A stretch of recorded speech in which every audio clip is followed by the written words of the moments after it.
said she ain't got no beef with Jill Scott. And if she don't have no beef with Jill Scott, why is she still talking so bad about her?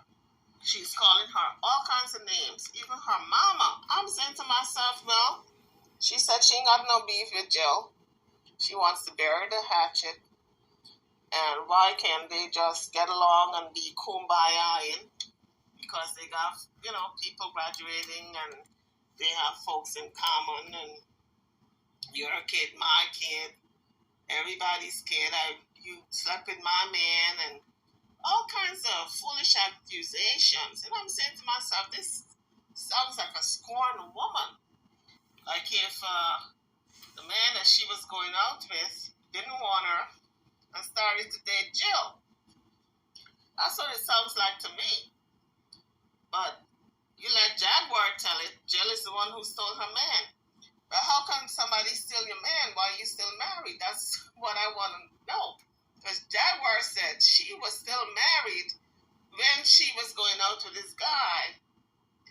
And before she knew it, Jill and this guy had matching tattoos. Jill crept in and stole her man. Well, you know what? If you can't keep him, don't be salty. Don't get upset because another woman got him. Obviously, you weren't what he wanted. So she went on to spill some of Jill's tea. Because Jaguar Wright got tea on everybody. I don't know how she found the time to get around and be in people's business like that. Because it seems like everybody she got tea on. She knows the business. And I'm saying to myself, why did they let her into their circle and now she's spilling tea? Everybody's business on Front Street. Anyway, let's listen to what she have to say about Jill Scott. She did this interview with Real Life Productions, and this is just an excerpt of that interview she had with them. You can never have a conversation with Jill Scott? I tried.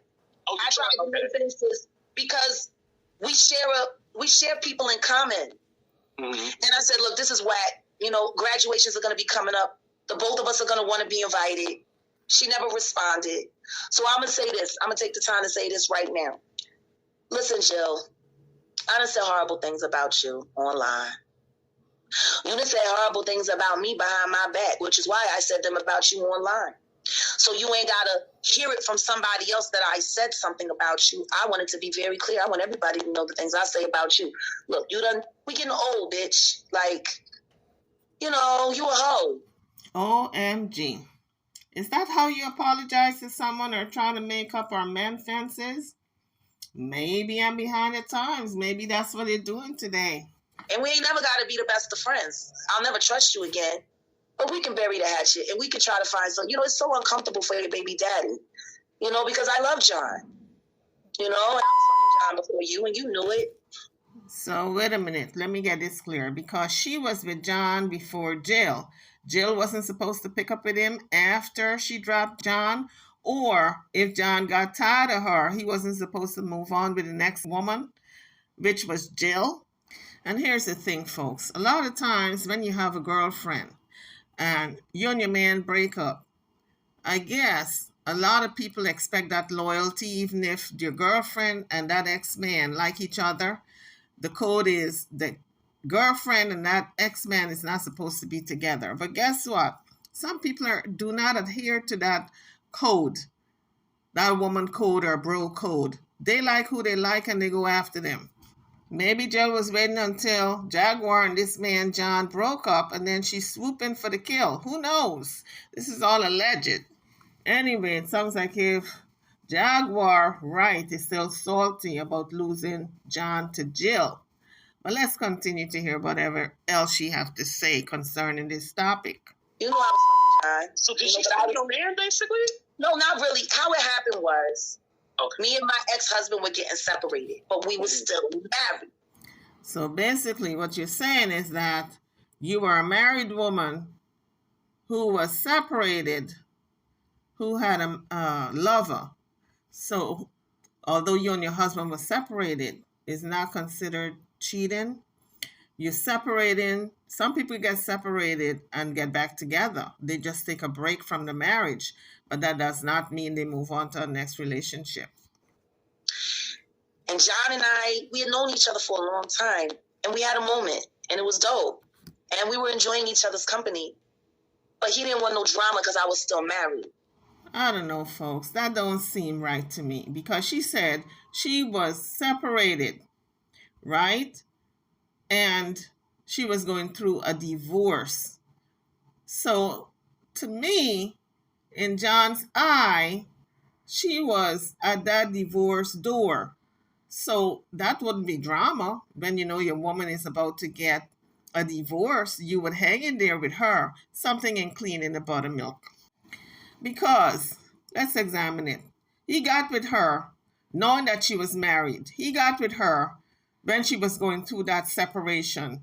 He was still with her when she was going through the divorce. And then he wanted to leave because she was married. I'm not buying that story at all, Miss Jaguar, right? You need to come out with a better story than that. See, everybody is not spilling her tea, but she's spilling everybody's tea. I'm waiting for somebody to come out and tell the truth about Jaguar Wright. Because we know the storytellers are the ones who decide on the narrative and decide on how the story ends. And all these celebrities that Jaguar Wright have been throwing under the bus, I'm sure they got tea on her too. But they're not going to come out and spill the beans because they don't want to be out there like that. And Jill knew that. So she slid in. And she do like she do with everybody else's man. She offers them a job. And then they come and work for her. And she hired him as the drummer. And then the next thing I know, they had matching tattoos behind each other's ear. And he showed up to my New Year's Eve show apologizing to me, that he moved on. Mm-hmm. And I'm like, she ain't the bitch you think she is, but I wish y'all the best. I'm sure she had other choice words. It didn't quite go down that smoothly. I wish y'all the best. Mm. And I think he figured it out. Like when he finally went through the medicine cabinet and realized she had been taking all the fertility drugs to get pregnant, and he didn't know.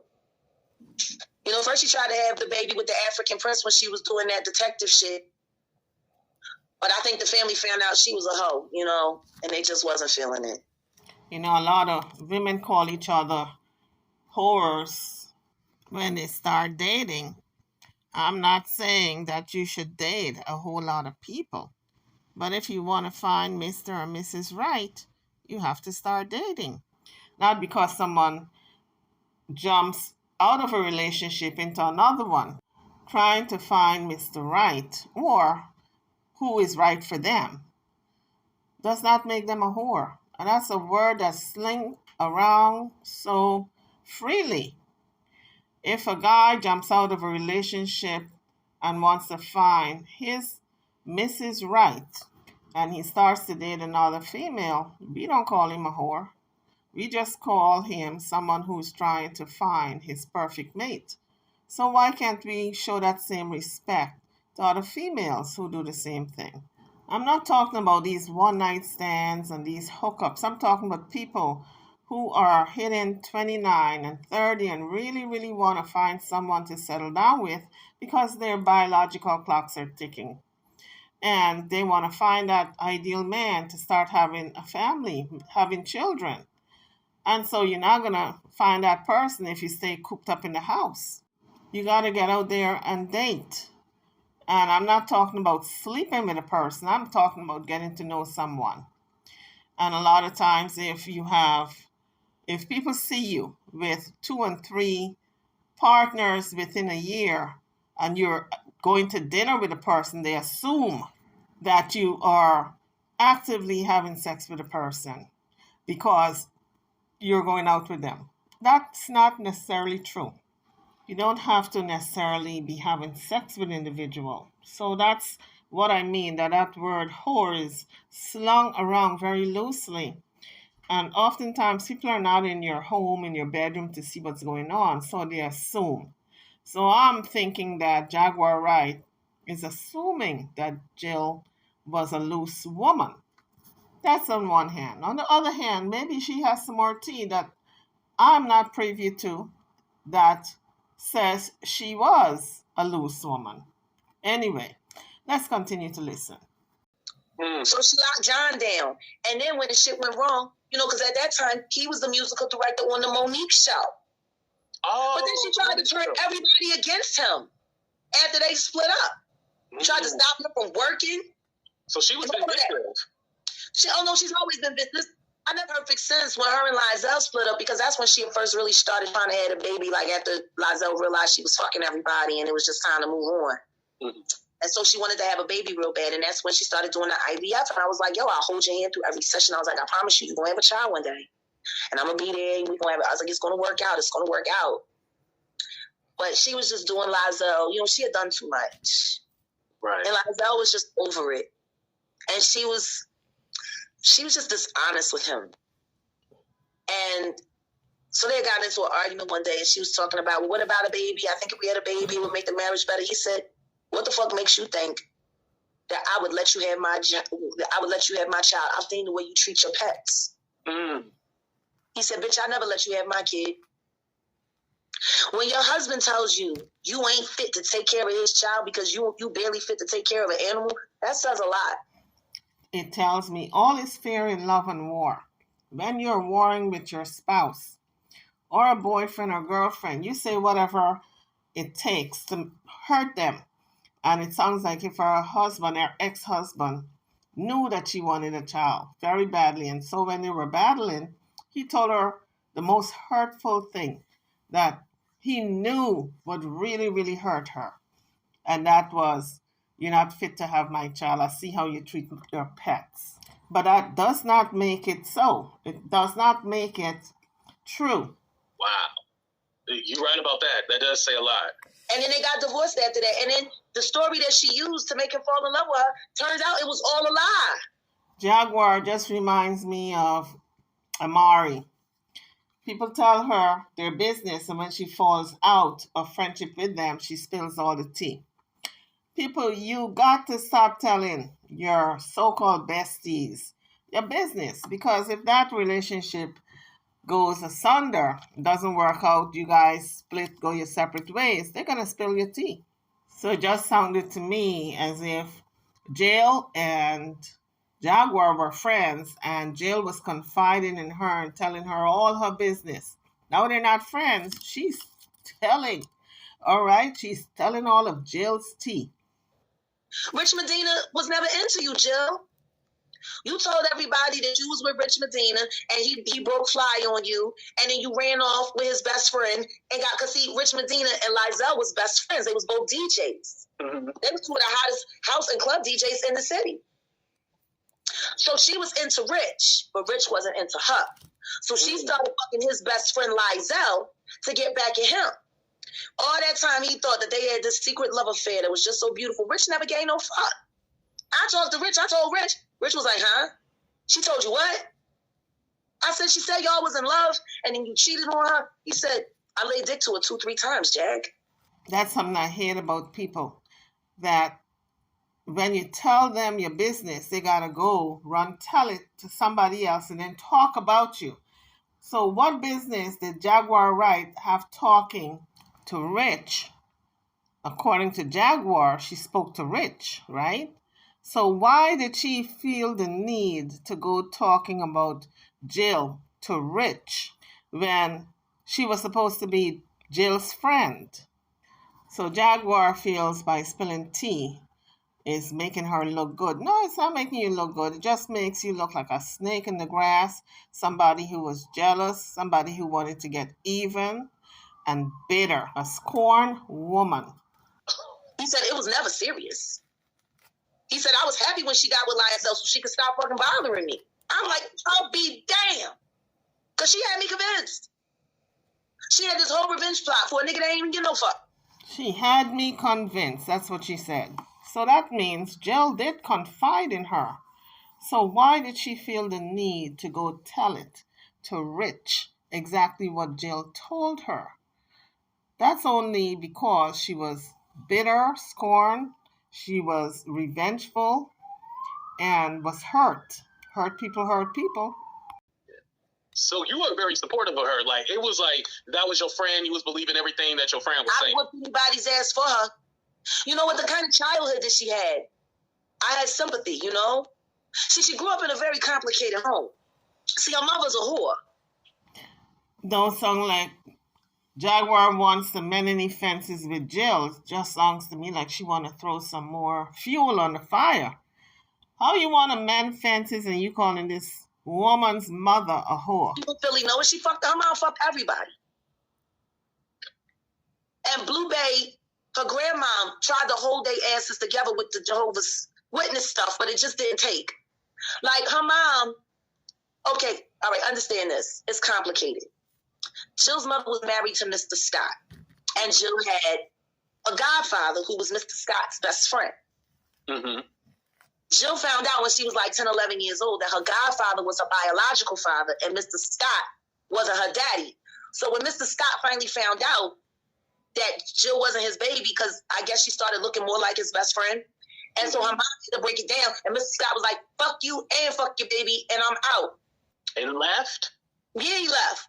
And so then she was looking for another husband, so she just started fucking everybody again. You would have thought that after all of that, she would have went to be with the godfather, so Jill could have a real father around more. But apparently she was over that dick and she was on to the next. And so she would go out on these dates when Jill was in like junior high and high school, and she would come home at 2, 3 o'clock in the morning and tell her all about her sexual escapades.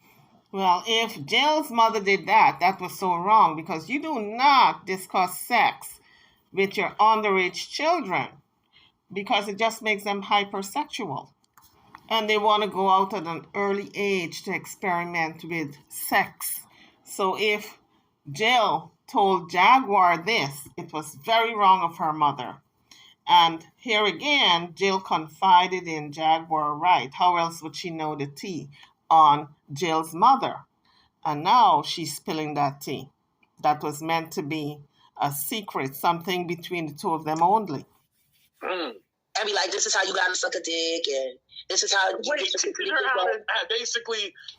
That shocked me too. Who teaches their daughter how to give fellatio? I was surprised with that. I'm wondering if Jaguar Wright is making it up. What? Like, Jill's not a whore because she wanted to be. Her mother programmed her mind. So I was always very loving, and always very forgiving, because you were raised by a whore. And when you're raised by a whore, it's fair to say that your ideas about sex and love might be a little off. That's why I can sit here and say, Jill, I forgive you for every wrong thing you ever done for me and done to me. Well, that's a start to ask someone for forgiveness, but then you don't backtrack and start talking bad about a person all over again and their mama. And I hope you can forgive me even now for being honest with, your slutty, Well, I don't think she's going to forgive your ex. No, but I'm saying this because I want people to understand why she becomes so sexualized in her work. Because a lot of people say to me, her music changed after y'all stopped being friends, Jag. And it has. It's sex this, and sex that, and sex this, and sex that, and sex this. It's like Crown Royal. You don't care. I like that song. Yeah, I mean, if you into the smut, it's the perfect. Well, we all have a little smut in us. I ain't gonna lie, I done laid a nigga or two down on that track because that track is cold. It is. It's cold. I'm telling you guys, those who are in glass houses should not throw stones, because Jaguar Wright has a body count also when it comes to laying down niggas, as she put it. By my estimation, I ran out of fingers, okay, when I was counting how many men she have slept with. She herself have even admitted to sleeping with quite a few. So don't throw stones, Miss Jaguar Wright, because you're living in a glass house. But that's all she seemed to do anymore. She don't really talk about relationships no more. So she don't really when it was more like I like Jill when I was influencing her music. We stopped being friends after Beautifully Human. My influence on her work ended at Beautifully Human.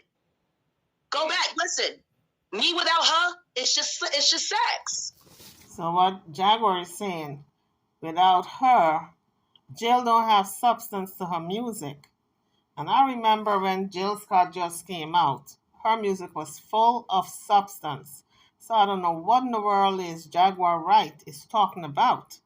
Anyway, YouTubers, drop your comments in the comment section. Let me know what you think about this interview that Jaguar Wright had with Real Life Productions. YouTubers, I'm over now. Drop your comments in the comment section.